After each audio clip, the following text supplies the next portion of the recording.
신인상주의는 인상주의의 발전된 형태이자 인상주의에 대한 반발에서 등장한 것입니다. 인상주의란 빛에 의해 시시각각 변하는 풍경의 색을 빠르게 포착해 그리는 것을 말합니다. 이들은 물체는 고유한 색이 없고 대신 모든 색은 빛과 대기에 의해 나타난다는 생각을 가지고 있었습니다. 순간적인 색의 변화를 포착하기 위해 화면 구도나 비례 등은 신경 쓰지 않고 즉흥적이고 빠르게 붓질을 했습니다.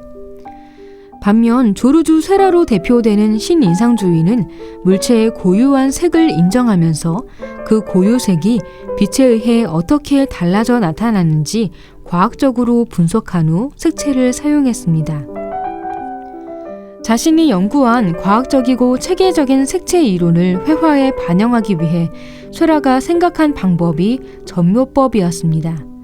점묘법이란 다른 것을 섞지않은 순수한 색채를 규칙적인 작은 점 모양으로 찍으면서 그 점들이 멀리서 봤을 때 혼합되어 화가가 의도하는 색으로 보이게 만드는 기법입니다.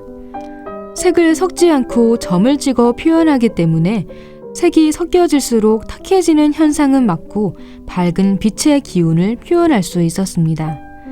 그러나 어떤 색을 나란히 찍어야 화가가 의도하는 색으로 보이게 되는지 알아야 하기 때문에 색채에 대한 완벽한 지식이 필요했습니다.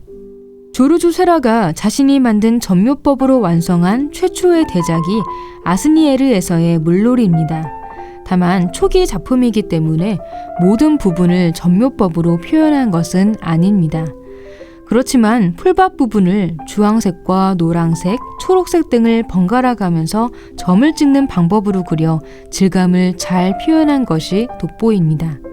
아스니에르는 파리에서 북서쪽으로 5km 떨어진 공업 도시였습니다.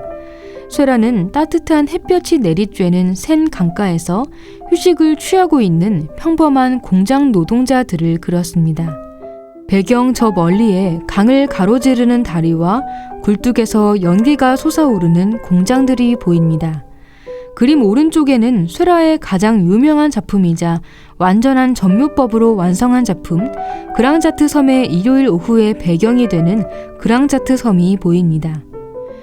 야외에서 순간적인 색채의 변화를 즉흥적으로 표현한 인상주의와 달리 쇠라는 하나의 작품을 완성하기 전 몇 시점이 넘는 습작을 그려 연구를 하고 완벽한 구성과 색채의 표현을 꾀했습니다. 그래서 쇠라의 점묘법 그림은 인상주의 그림과 달리 질서정연하고 정적입니다. 1884년 쇠라는 이 작품을 국가가 주도하는 주류 살롱에 출품했으나 낙선했습니다. 도시 노동자를 소재로 그림을 그린다는 것이 당시로서는 이해할 수 없는 일이었기 때문이었습니다. 그러나 프랑스 미술의 주류에 대항하기 위해 독립미술가협회에서 개최한 앵대팡단전에 전시되면서 큰 반향을 불러일으켰습니다. 폴 시냑은 이때 이 작품을 보고 쇠라의 평생 동료가 되어 신인상주의 화가가 됩니다.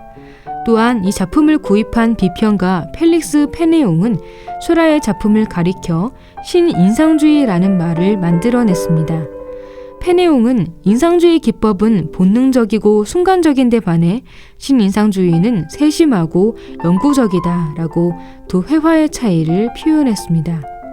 이처럼 인상주의와 신인상주의는 모두 빛과 색채에 관심을 가지고 표현하려 했다는 공통점이 있지만 인상주의가 사라지는 빛을 빠르게 잡아낸 화가들이었다면 신인상주의는 사라지는 한순간을 영원한 것으로 만들고자 한 화가들이었습니다. 인상주의가 즉흥적으로 표현하려 한 빛의 색을 과학적으로 체계화했다는 점에서 쇠라의 신인상주의는 20세기 회화의 새로운 장을 열었다는 의의가 있습니다.